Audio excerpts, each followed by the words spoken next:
Hey, welcome to Creative Block. We're your hosts, V.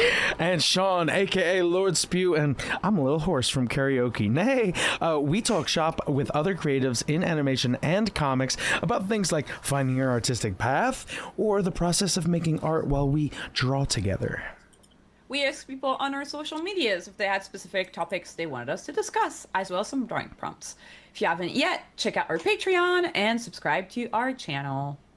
Today, we have with us Ben and Jacob from Titanium Daydream. Thank you for gracing us with your presence. Yeah, thanks for having us. Of course. Happy to be here. Love being here. Of course, horse. Thanks. Man. Sorry, there's already a theme going. Oh, dude, I'm sorry. Unfortunately, that means one of us is going to have to draw a horse, which, as we all know, is like really not fun. I'm waiting for the other horseshoe to drop. In Titanium Daydream, right? No Back in the horses. saddle. That's very much on purpose because I really don't want to have to model a horse. Damn. What I you have to thought do? about putting one in at one point. I wrote it out. I feel like it would fit within the general vibe of, I don't know. How would you guys describe the vibe of Titanium Daydream? Yeah, Because in it's 3 so letters, specific. how would you describe your whole show? No, in Tock. one word. No. No, how would you describe if you were to pitch your show to our audience? I would say it's a comedy dramedy, if you will, animated short form series that premieres exclusively online on social media in 1 minute long episodes once a week, and it's an ongoing story that you follow along with. It's got kind of a how would you describe, like a low poly kind of video gamey look to it, and it's fiction. PS1 graphics, as they say. It's very fictional. It's not real. Okay, cool. Fiction. No, It would it be does. crazy if there was like an actual town in Iowa where there was like dark, the dark energy that was like. I mean, that was one of the first jokes that we ever talked about when we were first writing. Episode 1 was it should be in a coastal Iowa town, and we just thought it was funny that it was there's obviously no coastal Iowa towns, and I think it took a couple episodes for people to really start picking up on realizing it, yeah. before anyone ever commented I don't think that's real. I just realized Iowa's not coastal. Yeah, we've gotten those comments. I'm starting to feel like this is fake. It's not true. It's meant to unseat the audience. You know what I mean? Well, I feel like there's what you guys do so well is capitalize on this it's an original series, but it, instead of being a parody and going with that, it evokes a nostalgia in its look and its feel, like a weird combination. It's like those weird thriller psychological mystery games that you'd play, where there's a little horror in it, but it's just totally. like PS1 style blocky kind of graphics that it feels familiar, but it's not something that I've seen before at the same time. Yeah, I think as a kid I didn't even really play that many of these types of games, to be honest, but they the few that I did play really stuck in my head. They all have this kind of vibe to them that is really thick and really weird, and you just the stories are always really whack and strange, and I think that's kind of what we're doing with Titanium, is leading into that vibe of those adventure games specifically. I always laugh at the idea that if this was a game, it would not be fun to play. You might like the story. You'd be the story is really good, but the gameplay is so obtuse. And it's one of those games where you look for 3 hours trying to find some weird obscure ruin in the back of a bush that you're not supposed to. I don't know where the hell I'm supposed to use the crowbar. I think I'm supposed to use it on this fence, but it's not letting me interact with the fence. But it's so true that I remember there was a game on PlayStation 1, and I think the name of it is D, just the letter D, and it was you're this woman who has a weird relationship with her dad, and somehow you go to his mansion and it's a horror house. I don't know. Ben, I see you nodding. Do you know that game? No, I just really want to play D now. That sounds great. It's just I want to play every now letter. and then it's just these games that they're not really fun to play, like you're No, saying. they're not fun. Yeah, the developers didn't think about it too much. Yeah. And, No, and they feel it feels Twin Peaksy a little bit. It's really a wonderful combination of things. How did you guys come together to be like, this is the thing that we're gonna work on together and come out with weekly episodes? I don't know, Ben. Do you want to start that one off? Yeah, well, I mean, we've been longtime collaborators, and I think just over the last few years, we just, as the industry has been so weird, we're just like finding like side projects to kind of, fill our time alongside our regular work. And like, like we made like a little card game a few years ago. And then after that, Jacob started like kind of messing around on Blender a lot. And I think, for the longest time, we've kind of wanted to make something in this vein of like a very like self-serious kind of noirish, ponderous kind of thing like this. And I don't know, Jacob, you were just doing some like animation tests basically. Yeah, I was trying to avoid drawing, so I was like, maybe I'll give this 3D thing like a go. And I did a couple tests and I realized that it was like, it was pretty fun to work in this style. And so I started thinking about like, what's great about 3D is that like once you build an asset, you kind of just have it forever. Whereas with 2D, you have to like draw it again every single time.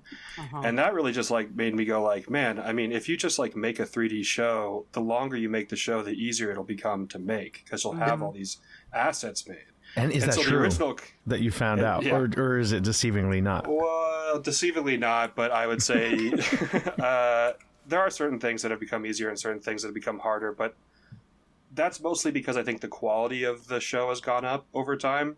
Like when we first started, it was a lot rougher looking because I was still kind of learning the program. And then as it's gone along and I've gotten better at using Blender, I've become like drawn to like trying to make it as good looking as possible, even with the limitations of like the crappy low poly aesthetic. I'm like, well, I want it to look good though. And so I end up spending more time now than I ever did, even though I have all these assets made. Spend more time doing lighting and texturing and all these other like special effects.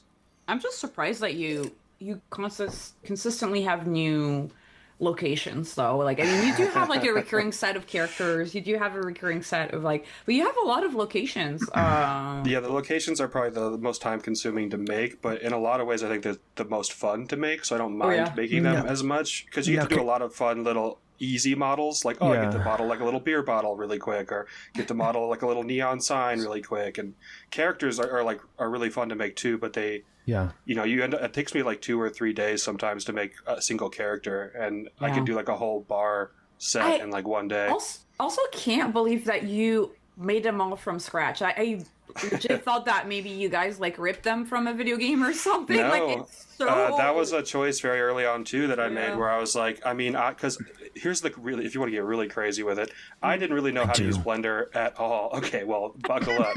I didn't really know how to use Blender at all when we started making the show, and so I was like, I'm teaching myself as I go, with the gun to my head, like being like, you got to get the episode done now. So I don't have a lot of time to like experiment and take it slow. I have to learn it fast. And so I made a decision very early on that was like, well, I could go online and like download a bunch of free models and stuff, and that might save me some time. But I feel like I'd be cheating myself out of the exercise of making myself do it. And so, yeah, everything you see in the show is made from scratch. Like That's every crazy. asset, every character. I mean, the textures are a combination of either I paint them from scratch or I collage them out of images online. That's so much work.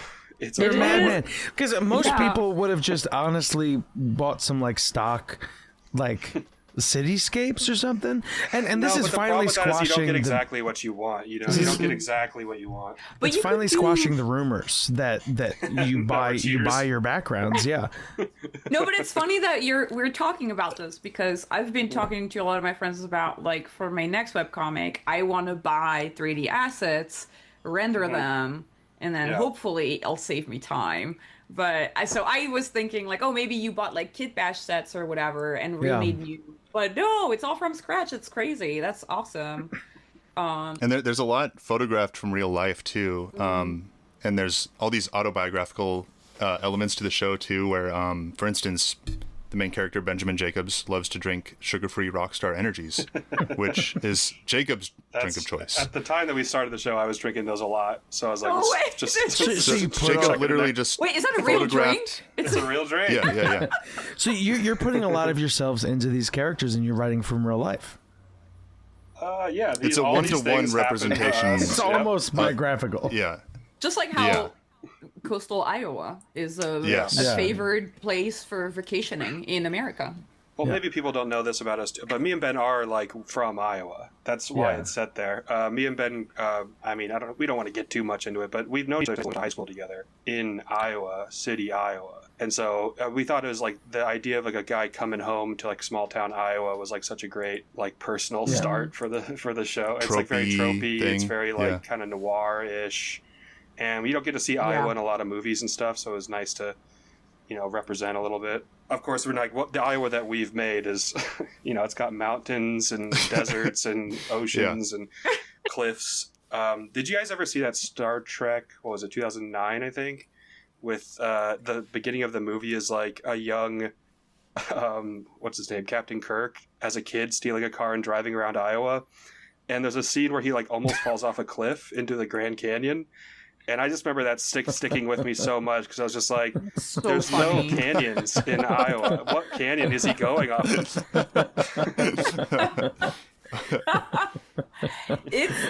That's so funny. I think it's really, I don't know. It's such a. I'm a sucker for media that is not set in New York or LA. I think it's just fun. But it's funny that you play with that idea. You're almost making Iowa like not a meme, but like just like like you're creating another place. Like it's nobody cares about that state anyway, so we might as well make it. I saw a post from somebody, I think it was somebody in Europe or something, but they were like, why in every movie is New York getting destroyed? Is it the only place on Earth? Like all the monsters show up in New York? Like, why can't we have just like a Godzilla run around Kansas or like Godzilla in Colorado? I think it just wouldn't be very exciting We to do see wanna- Godzilla like wrecking Iowa City because it's like a couple 2-story He's like, tall he can't find buildings any or- of the people. It'd be like putting Spider-Man in Iowa, where you're like, okay, well, he can't swing on anything out here. It's just like cornfields. So Yeah.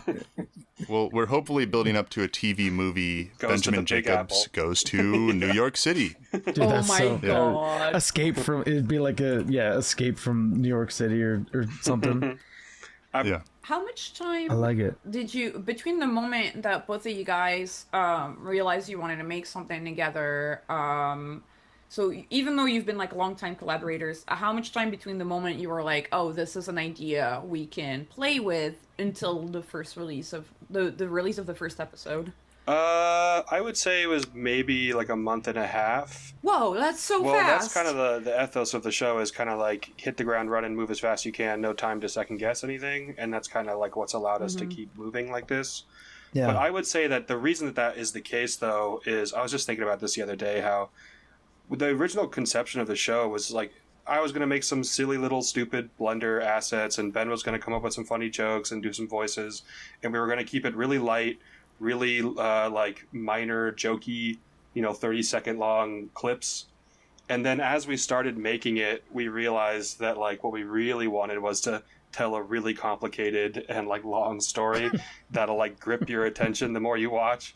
And so like almost immediately my little cute idea of like, oh, it'll be so easy because we'll make like 3 locations, we'll have like 4 characters. Yeah. It just ballooned out of control, but I think in a very cool way, where now it's like so much more than I think either one of us ever intended for it to be, if that makes sense. We had no idea that it was going to be this big in scope. Now, do you guys start these episodes with just Ben writing a poem?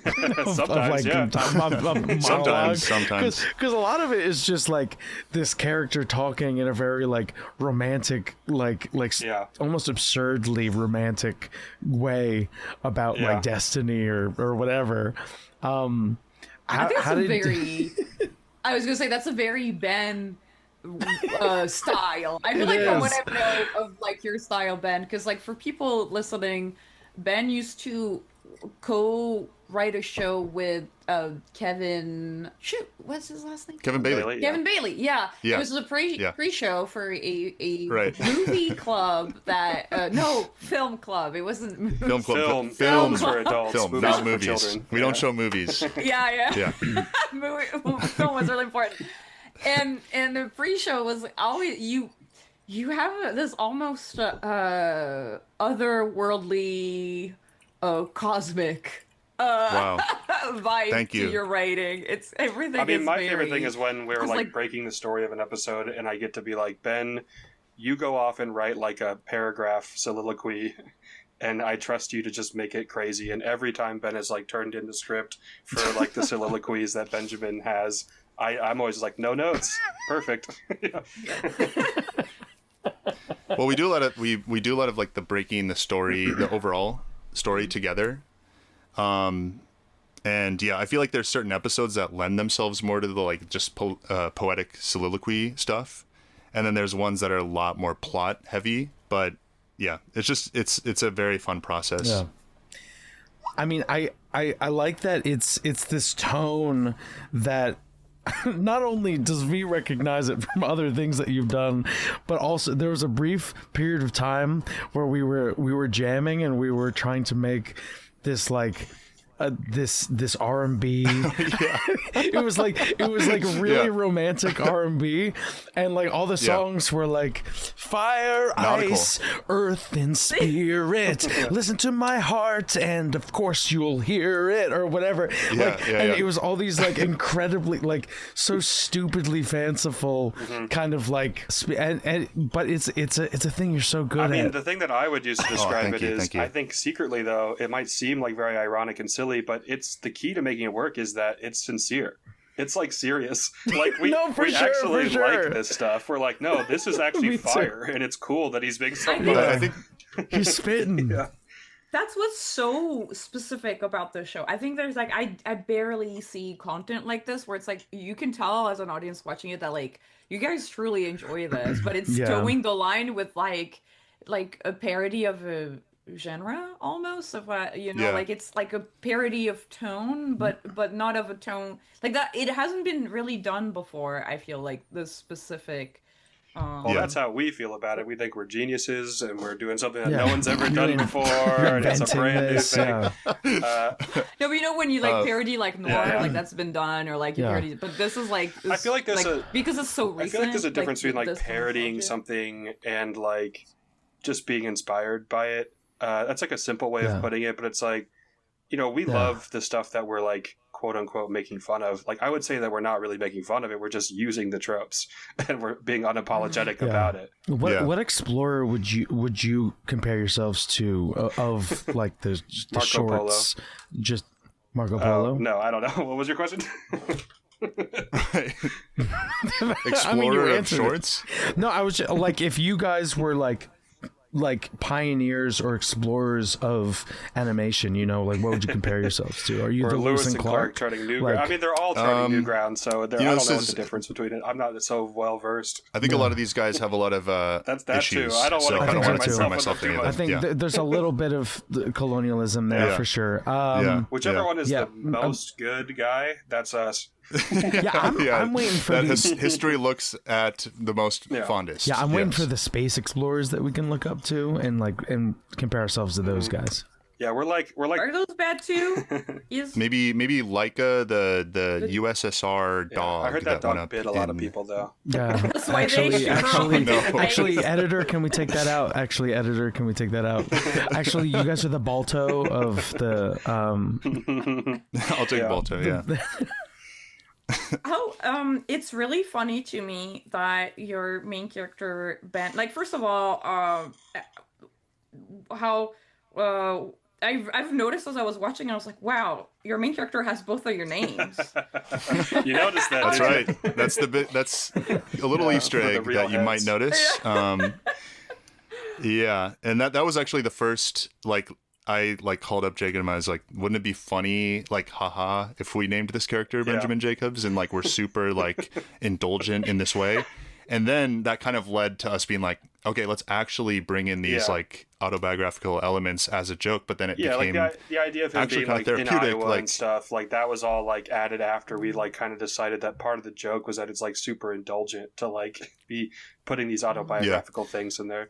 Another one is the old man that Benjamin Jacobs meets in the town square is Mr. Winker. Winker is my cat, who Jacob has also lived with for many years. And that green like Kia that's in one episode. Ben used to have a green Kia that looked just like that. So it was like the Alien 2 green Kia Soul. Yeah. So we look for little things like that. Like what's funny about those jokes is that no one is going to get them unless you like personally know us. So it's like not even you can't even really call it a joke. It's a joke for us and us alone. I was wondering if there was like any other like significance to it. Like if I don't know, but I do like that it's merging your experience. I want to ask about the design because his design is he's such a sweet looking boy who's supposed to be like 32, but he looks like fresh out of high school. But with a massive like he's got like a kind of like a big butt and like strong legs. He's really people are a fan of his cheeks for sure. We get a lot of comments. I remember like modeling like the model before I had any textures on him, and something about when you put the textures on, you can kind of see all your mistakes. And when I put the textures on, I put those jeans on him. I was like, wow, those are big thighs. I really underestimated how big those are. But I just kept it because I was like, it's funny, it's unique. There's something like he doesn't skip a tight pair of jeans is so like specific, you know, like all those movies from the 80s and stuff where guys are walking around with like the high-waisted, tight, full butt. He doesn't skip leg day for sure. Are there any plans? He skips arm day. Are there any plans to put people in your series that like aren't really in shape and hot? Like, have you thought about? I was just curious, or are you like are you like gym rats and or gym jocks? I mean, I would love to have more like varied body types. I mean, it's just kind of a factor of like how the pipeline works, where it's like I have a certain amount of like generic like character model bases that I made early on. And so to have someone who has like a wildly different like shape and size with different bones and like rigging underneath them, I would have to make a new one. There's a couple characters that are like different proportions, but the problem with that is every time I do that, I have to like change. I have to make a whole unique rig, and rigging is like really not fun.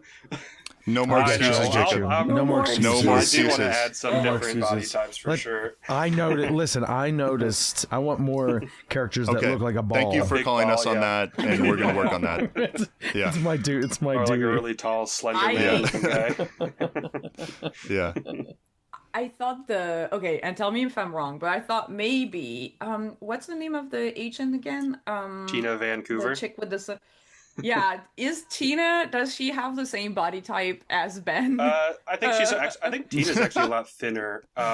She's like, if you because their face is a little similar, like the shape face. I was wondering if I never noticed that. Yeah, they both have. True. I mean, I think like it's part of my just style. Even when I'm drawing in 2D, it's like I just like a high cheekboned, like sharp chin character, like the classic like hero face that's like really romantic looking.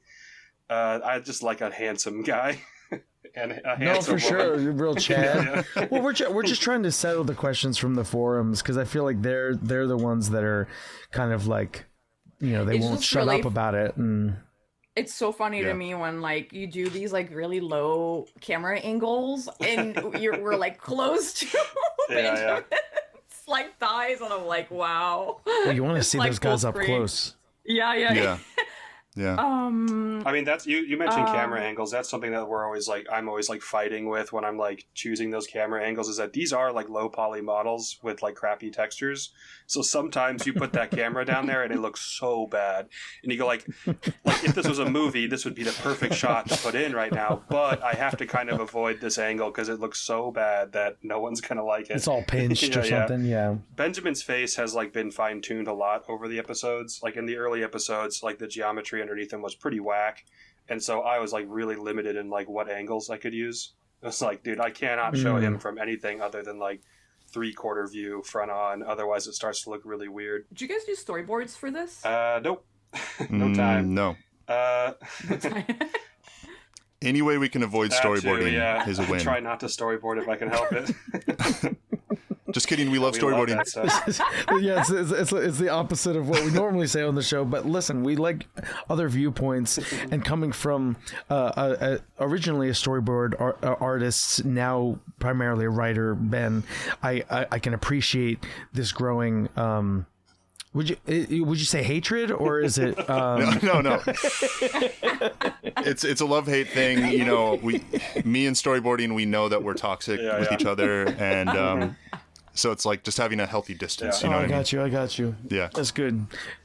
Yeah. Did you ever storyboard? Oh Jacob? yeah. I've done a ton of storyboarding. I would say like what I don't like about storyboarding is that it's the most important job. Because you're like, oh, everything rests on this. Like this has to be pretty good. Like when I'm like painting a background, I feel like I can like take my time and like kind of like feel it out and relax and listen to music and just like do art. When I'm storyboarding, I'm like, I can't listen to anything. I got to be dialed in. I got to be like working all the time. I can't take breaks. I have so many boards to get through today. It's so real. Why don't we use? Oh, sorry. Say what were you gonna say, V? No, I was just gonna say I could get on my little soapbox again, but people have heard that enough times. Well, I wanted to use that as an opportunity to get a small window into your past. Oh, God. So I Pull want out the time machine. to hear some of the context, the things that you guys are bringing into this. So would one of you like to go first and just talk a little bit about your background? Maybe starting out with like your first job, how you got your first job in animation, or how you approach animation. I think it's an interesting question because I think what we do with Titanium is we're trying to bring like a professional pipeline to this indie project and like use everything that we've learned about how a cartoon show is like made professionally, and we use the same techniques. So I think me and Ben collectively have done like almost every job on production at some point. So I moved out. I think me and Ben both moved out to California around the same time. I was going to college and Ben started working at Disney. And then I hopped on at Disney to do storyboards on Pickle and Peanut, which I see you drawing now.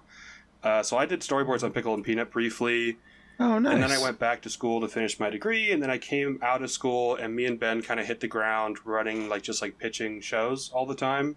So I was like making a lot of like show Bibles and like boarding like pilot episodes and stuff. And we were lucky enough to get a couple of those like into development. So I spent like maybe like 5 years like doing these 2 pilots that we had going for a long time, one for Adult Swim and one for Cartoon Network. And that, you know, when you're like doing one of those pilots, you're kind of like Mr. Wear 1 million hats. You're like, I'll just do everything, you know, like, you know, luckily I had Ben who could share the workload with me. But it's like, yeah, you know, I was storyboarding and character designing and color designing and background painting.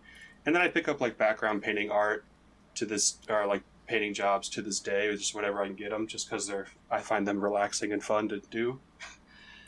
Honestly, so Yeah.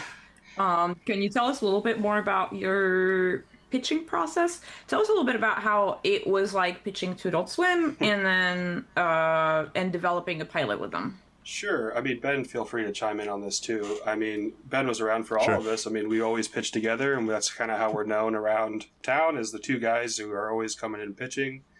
At least for a long time, that's what we were doing. You know, the pitching thing is what you really want is just to pitch a lot and just like not get married to one idea. I think like the worst look that you can have when you walk in there is like, here's my one Bible that I've been working on for 6 years, and I love it. Because what that looks like to an outsider is, oh, this guy's obsessed. Like he's obsessed with this one idea. And I think when you have a lot of pitches that you're working on over the years, it's just like, and you don't get too precious with any of them, you realize that it's actually better to move on because like the DNA of some of the older ones kind of seep into a better idea that you realize is almost like a, you know, a better approach or a better angle on a previous idea. Like there are some commonalities actually with like Titanium Daydream with like the Adult Swim pilot that we were making. Primarily there's a protagonist with small glasses. That's the major part, but yeah. I like a good Tiny glasses, a good sunglasses joke. Yeah. I like a good like tipping down your glasses and revealing the eyes, or like the sunglasses like flip onto the screen and they land on the. I like That's something I like. I think for us, the sunglasses thing too is like, I think a lot of the difficulty in character design and acting for animation is actually in the eyes. And that's where like a lot of the humanity is of a character.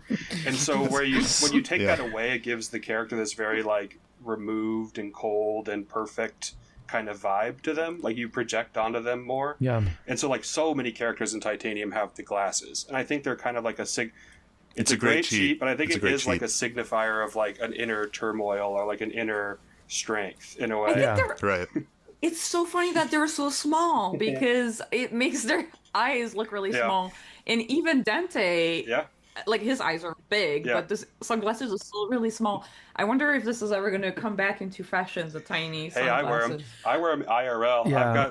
I have those exact shades that Benjamin wears. I wear them all the time. It reminds me of that people do make fun advice. of me for it, and I just keep wearing them. It reminds me of that advice where if you like can't draw a feet, like put a dog in front of the feet or something. Like if there's something you can't draw in a body, just put like something in front of it. I was thinking about the horse. Just have them come in on a horse, but you only see them from like you don't have the horse's legs. You just bring them in on, from the waist up. We do a ton of that in Titanium just because of how quick the turnaround is per episode. It's like any time that I can like. I usually call it the Neon Genesis method. Like if you've seen Neon Genesis Evangelion, you'll know that like there's whole episodes where it's like the camera is just like on a still image of a phone while like two people talk for like 15 minutes. And like that's so like they don't have to animate anything. And I think that's genius. And like it also does like double whammy if it creates a mood while they're doing it. And so, like, anytime I can get that camera off of the characters and onto something else where I don't have to animate, like, if there's a specific action that's going to be really hard, I'm like, oh, let's get that camera somewhere else. Like, someone getting out of a car, I don't think you'll ever see that in the show because that's, like, such a complicated animation of, like, car door opening, interacting with the car door, standing up, getting out, closing the door. I mean, you just get the sound of the car door and like, you can show the foot coming out of the car, you know? Yeah. That's smart. Ben, you also do the music for the show. Yeah. How long have you been doing music? And what's the process for making the music for the show? Oh man, that's my favorite. One of my favorite parts of the production of the show is getting to, like I'll basically send Jacob like a radio play the first part of the week, and I will get the voice cast together and record it, and I'll create some music. And so I've been playing piano since like elementary school, and I have like this little MIDI keyboard, and I have some like old like I have the plugin for like the M1, which was like a classic synth that was used in a lot of like N64 and PlayStation games and stuff. So there's like a lot of amazing just like synth pads on there that are kind of nostalgic, and it's just really fun to make moody music for the show and like have a new challenge every week of like a mood to evoke, basically. It's a lot of music making. You really pumping it out. Tell me about it.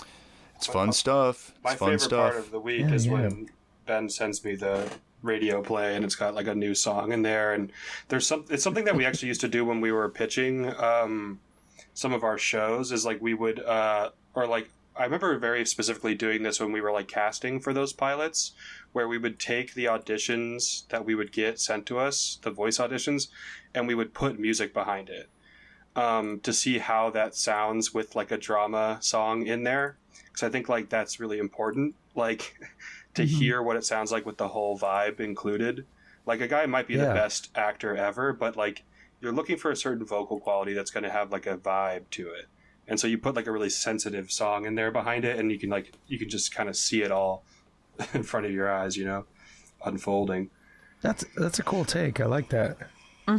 It's interesting that you bring that up, because I do think the voice acting in Titanium Daydream is very specific, and I wonder That's one way to how say it's bad. No. Oh, wait. No. I have to say, one of my favorite comments we've ever gotten was on one of our first videos. Someone commented, Oh man, this is like so nostalgic and funny. I love when like developers used to do the voices on like video games and it would sound bad or whatever. Yeah, it's like if you play those original low budget games, is that they would just go around the office and find whoever was available. It's like, hey Karen, you know, in HR, we need a lady who screams as like a car goes by, and so they sound really like amateurish. And so I think that's like what's great about it. I think we're a little bit better than that. I think so too. But there's a specific quality to the how'd you say, like the cadence of the way your characters don't talk with the way that I'm talking right now. It's like there's a very specific cadence. And I mean, I'm sure for both of you, Ben and Jacob, you know what you want, so it's easy to do. But like, do you have to call your actors? Like, how is the voice recording sessions? Well, Ben handles all that, so that's Ben. Tell them about it. Yeah, I mean, we've basically cast like a lot of our like close friends, and that's fun for a number of reasons, but mostly because they're always handy to like send me like voice memos last minute if I need it. But also it's just like it's a fun mix of like there's some of our voice actors are like classically trained actors, and then there's some non-actors. There's some like people that are in animation that might not act all the time, but you know, they understand acting to some degree from their like animation work. So it's a really nice mix of like people that I think just we've had these characters and we think of a specific person like, oh my god, they'd be great for this or whatever, you know? Yeah, like that makes a lot of sense. The guy who does like Riken is like, he's a pro. that guy's like an actual actor. And so I think check out Low Life on Tubi starring West Dunlap. Yeah, it's a great feature. Hell yeah! I love having a guy who's like just a pro in the mix, and it's like I feel like his voice is so like high quality, and like that's another thing that you would see in those old games is like some of the actors are like really good, and their voices rock, and then some of them aren't, and that contrast is like really interesting and funny. Wait, what do you mean some of them aren't, Jacob? Who would Which you ones? name names? Name whoever names. does the voice of Jace, don't like him. No, that's so funny. That's I do that Jacob. voice. It's like well, first of all, I do want to say, like, even though sometimes the delivery is like I guess could be awkward like in some cases, I do think that, like, first of all, Ben's voice is, you have a very particular voice that I do think it makes you like a naturally interesting voice actor. You have a low voice. It is very good for like a mysterious main character or something. Thank you. Recently I put Ben in a short that I was making, and I mean, your performance is so funny. So it is funny that people are saying like you're giving off developer doing voice acting energy. Meanwhile, we're both just like, we're trying so hard. We're trying to be good. Yeah.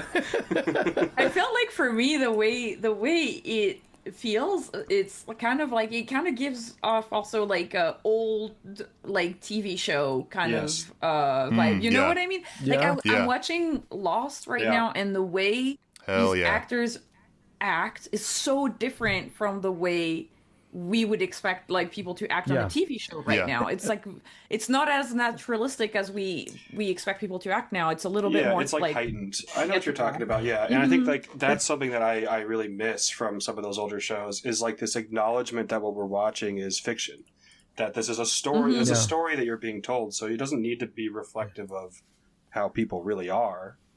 Yeah. It's a little soap opera-y. Yeah. It's also a little like noir-y. Like it almost like I could imagine to get into that role, it could be helpful to listen to just like noir dark saxophone. When you say soap opera, there was like a recent episode we did where we have like Jace in a coma in a hospital bed, and like from the start we were like, we need to get to the hospital at some point in the show. We need to have characters that are sick or injured. That I just love. anything in like a medical drama, I'm in. I feel like hospital. It's so true, though. I feel like the hospital room is such a staple of a TV show, but even of these like Final Fantasy type of games, like for me, I feel like that's kind of what I relate to when I watch the show. Is I feel like I'm in Final Fantasy a little bit. Like, what if Final Fantasy was American? That's kind of absolutely. I mean, that's like something that I think is true in like all of the things that me and Ben have made. Is that we are like drawn to like really generic and quintessential locations and characters. So it's like, you know, we have a church, a town square, a hospital, the docks, and like there's nothing very specific about any of those places, and that kind of gives it that kind of cheap TV feel. Yeah, I think even one of the first jokes for us was that like one of the first things Benjamin Jacob sees when he gets to town is the jazz club. And there's some like, you know, rowdy guys hanging out outside that he refers to as like the rascals. You have the line that like legit made me laugh out loud, where it's like, I'm just gonna become another one of these rascals at the jazz club. Yeah. Oh yeah. You know those jazz club rascals. Yeah. Right. And I forgot that, like, now that you bring it up, I'm like, okay, it does make sense. Yeah, there are, like, rascals at the jazz club, but it becoming... Like, in this universe, people know about that. Like, that there's just, like, rascals that cause trouble at the jazz club. Yeah.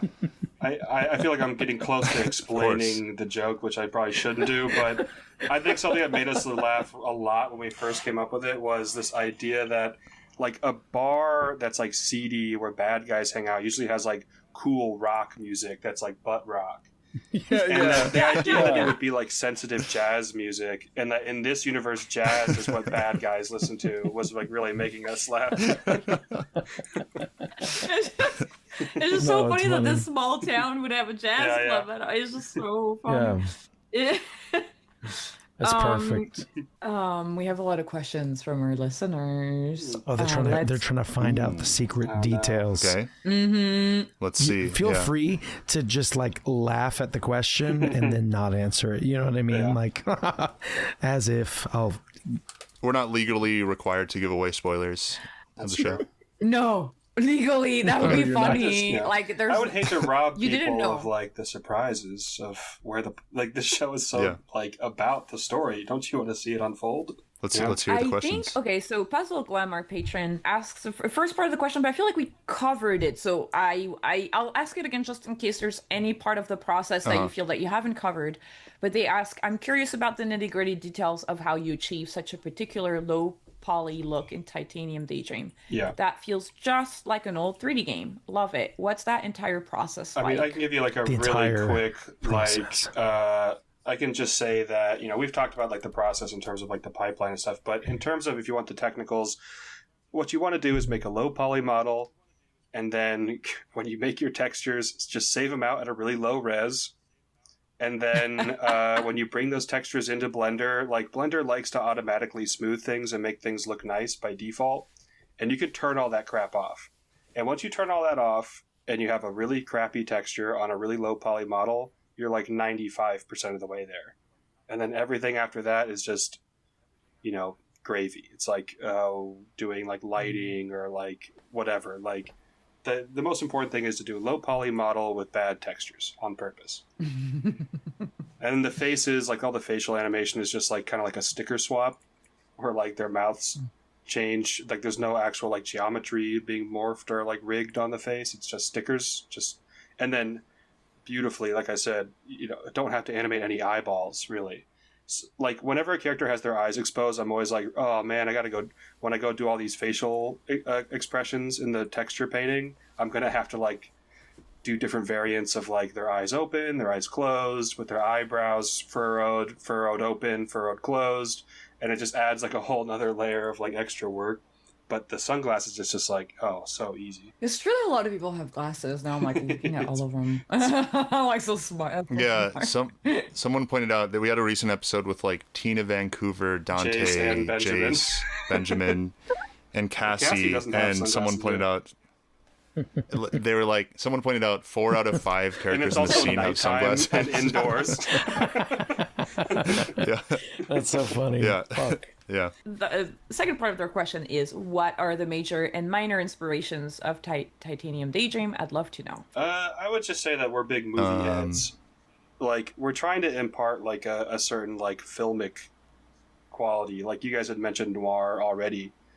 Like film noir is so awesome, and we love that stuff. We're just trying to make like a movie quality thing. And I got one. I'll put you on. Let's shout out Baywatch Nights, which is it's a spin-off series of Baywatch where the members of the Baywatch crew basically form a detective unit that solves crimes at night, but against like mummies and vampires and other like supernatural entities. Because they only made 2 seasons, and the first season is just a straight up detective show. And then the ratings were so bad. And vampires and supernatural stuff was like really hot at that time. It was like 1992 or something. Buffy. 94 maybe. Yeah. And so they're like, well, let's just reskin the whole show to have supernatural stuff. So season 1, not a single supernatural thing happens.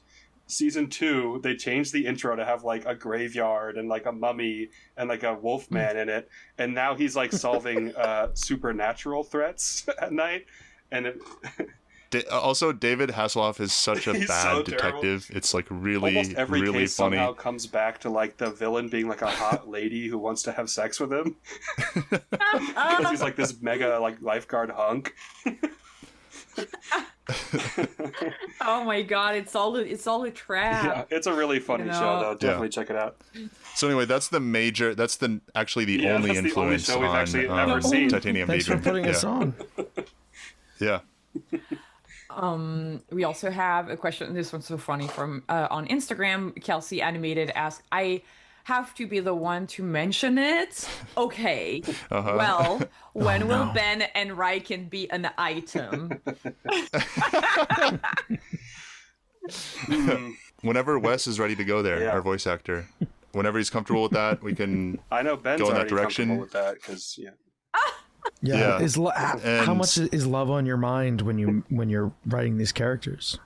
Well, I think so. A lot of people are shipping the characters. Everyone's shipping every single combination of characters on the show. Oh yeah. And I think that when we're writing it, we're sort of thinking about that. I think all of the characters in this town love each other secretly, and I think that comes through. Simply, there's just nothing better than a love triangle or a love like a will they won't they. That's the greatest story ever told.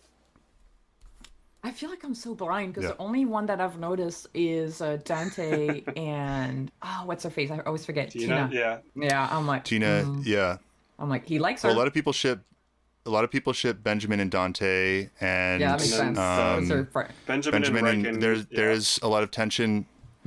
There's a lot of tension between Benjamin and Riken for sure, and I don't really know who's going to be an item yet. That's what we're really struggling with. It's a very you gotta surprise yourself. That's how we're going to have the fans vote, I think, and call in, and say who do you want to have a relationship with.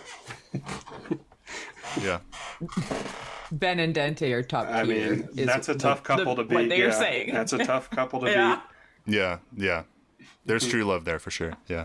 That scene of like Cassie trying to talk to Ben and he's just looking in the distance. All he's thinking about is Dante. Yeah.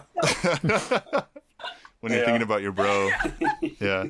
And then he's helping him out with the computers, and he's like, "Oh yeah, what's this cable?" And Dante's so happy. Wow, bro's been bros. I mean, I think that's a funny example. Like, I think what's funny about Dante and Benjamin is that, like, maybe if you've seen the whole show and you're listening to this podcast, you might start to be like, "Hey, wait a second!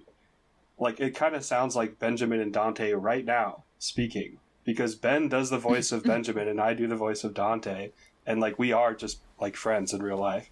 So like the show is just imitating real life for sure. Yeah.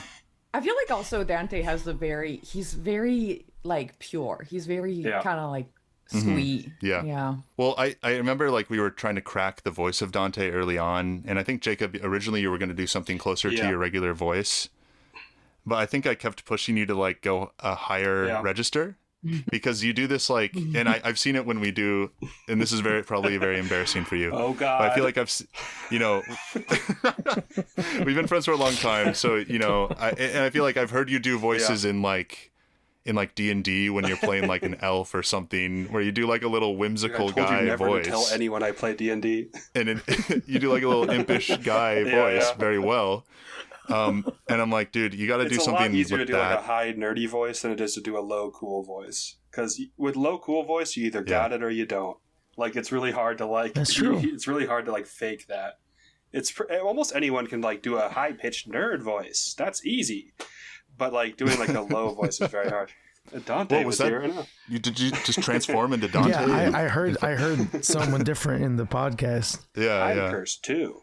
I'm cursed too. Yeah. On Instagram, Peppa Cheeseburger asked, "Where did you get the inspiration for Benjamin Jacobs and his esoteric, Xavier Renegade Angel-like speech mannerisms?" I think we've kind of touched on it. We just like the idea of like the perfect hero is someone who is not just like brave and strong. It's also someone who's like well read and like soft and poetic as well. Yeah. Thanks. And I was trying to think about like, where does that tradition of like a brooding hero who like narrates his feelings, where does that come from? And I really do think it might be some It's like definitely noir kind of stuff where it's just like the moon looked like a empty whiskey glass, and you know what I mean, that kind of thing. I don't know. Yeah, like that kind of stuff. And I mean, I read a lot of comic books as a kid too, and I feel like that's such a staple of comics as well, as like, you know, like Spider-Man having all these word balloons in his head, you know, as he like swings around, he's just thinking to himself. Yeah, Jacob, you think Rorschach's speech is really cool, right? Really cool. Oh, true. It's funny because you're really into that. I think he was right about everything. Yeah. It's funny because you bring up comics, and I feel like manga. I haven't actually grown up on a lot of American comics. I mostly grew up reading manga, and I feel like manga is a lot about describing feelings, but not in that. Well, maybe it's because of translation, but I don't get that kind of like very prose, not verbose, but you know, like prose like heavy flowery, kind of description. Yeah, it's more just kind of like really explaining everything that's going on into the characters' heads, and like, you know, I mean, you guys have watched anime, right? Like you know what I'm describing. What is this anime you talking about? Well, I was talking with someone recently about this, how like a lot of the time you don't get that opportunity to really show what someone's thinking in their head, because it either evokes this noir thing or like a little bit of a cheesy thing or whatever. And the context of why we were talking about it is that they're having a lot of fun writing like a novel, because they're able to like have the person think to themselves in their head instead of what they do in a script normally. But you guys are like, hey, we're gonna listen to this guy thinking a bunch. Yeah, I mean, I love when a character like says exactly what they're feeling out loud, because it kind of gets back to what we were saying earlier about like, I don't need like my fiction to be realistic. I like when it's like we're watching a play, or it's like a story unfolding. So having a character like, and it's also true like of like early like poorly written video games as well. Like, you have a guy walk up to like a barrier and he's just like, the path's closed, I can't go this way. He's like saying that out loud, and it's like, there's something funny about him just saying it out loud. Yeah. It's also really true to the tradition of theater as well. Sometimes I read plays, not very often, because it's just like less of something that I think of doing. But like, you'll have a guy like doing like a big old monologue, just kind of reminding you everything that's happening, that just happened, and like, you know, like describing what's around. I guess because in theater you don't see as much props and stuff. But it's interesting to think about it that way.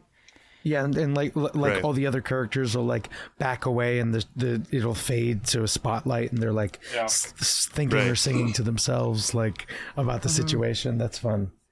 Yeah, I think like actually that's something me and Jacob have talked about for a long time with our show ideas. Like, even we just wanted like just a traditional narrator in some show. Like, we think narrators are really funny. You know, like SpongeBob has a narrator, and no one like makes fun of him for it. It's like fun.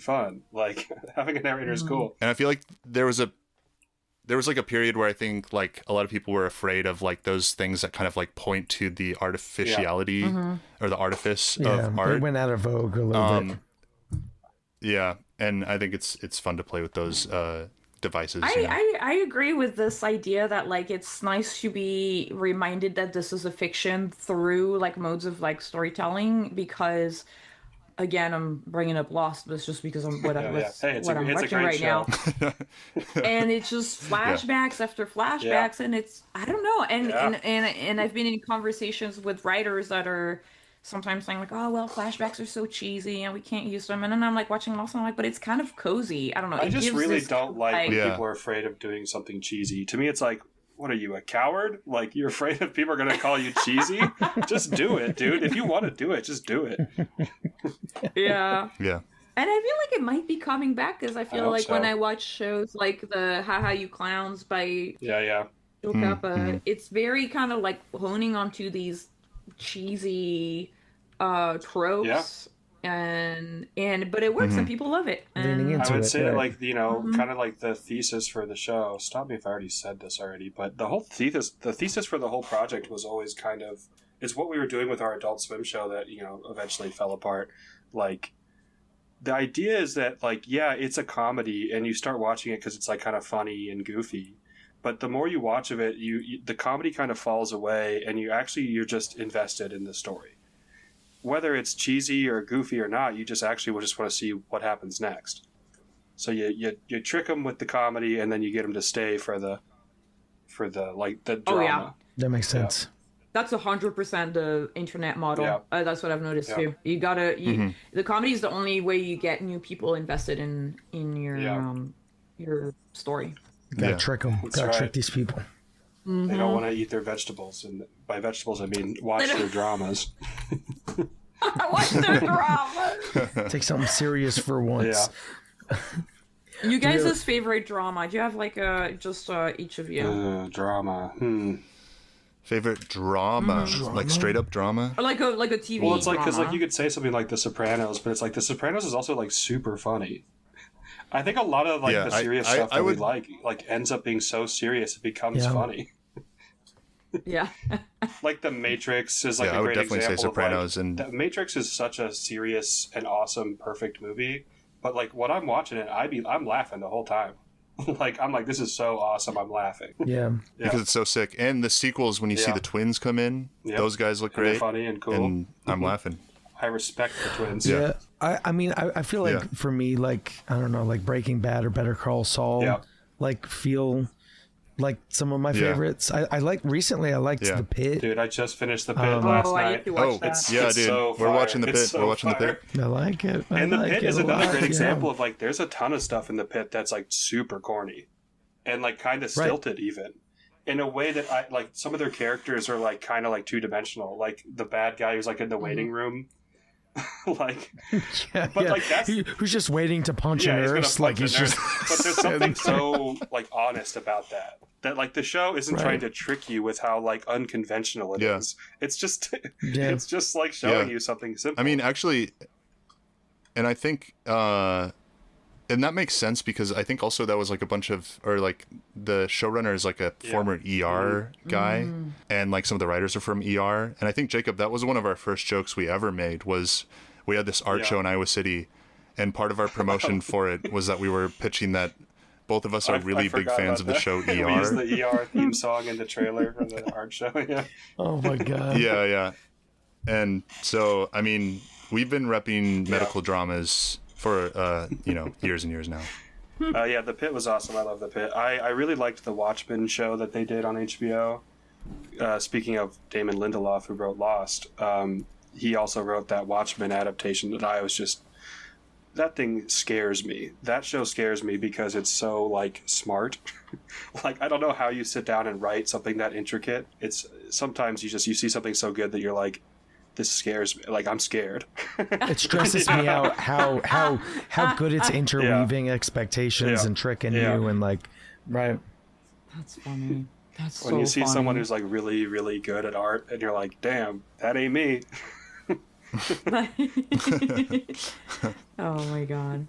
Do you have any other things that you want to ask, Sean, or should we like ask what they want to plug?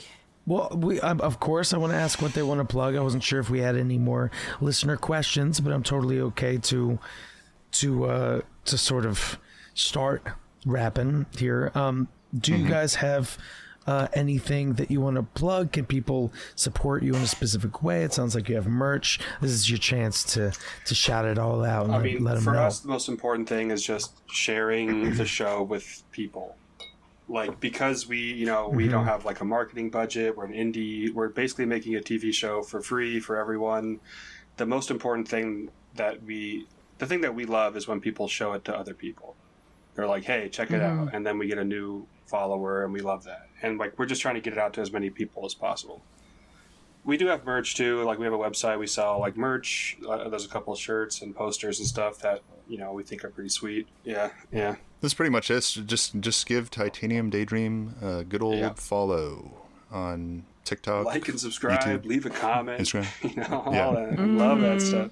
That's about it. Clean and simple. We don't have many demands. Everybody, if you haven't watched it yet, go and have a look. It's very fun and one of a kind. Ben and Jacob, thank you so much for coming on the show. It was a blast. This is a great time. Thank you so much. Hey. We really appreciate it. Yeah, it was a pleasure. I also want to thank our listeners. Follow us on social media at CRTV Block, where we ask for drawing prompts and questions to ask our guests. Huge thanks to our editor, Clemens, for editing the podcast, Marco for helping us produce the show, and Abuka for creating the short clips that we've been putting out. If you love our show, you can support us on Patreon. Becoming a patron gets you early access to interviews and access to our Discord community. But you can also support us for free by liking, subscribing, commenting, all that good stuff. The show is entirely self-funded. We don't have any sponsors or anything, so any help goes a long way. Click the link in the description of this episode. I've been your host, V. And I've been Sean. Keep being creative, and we'll see you next week. Bye!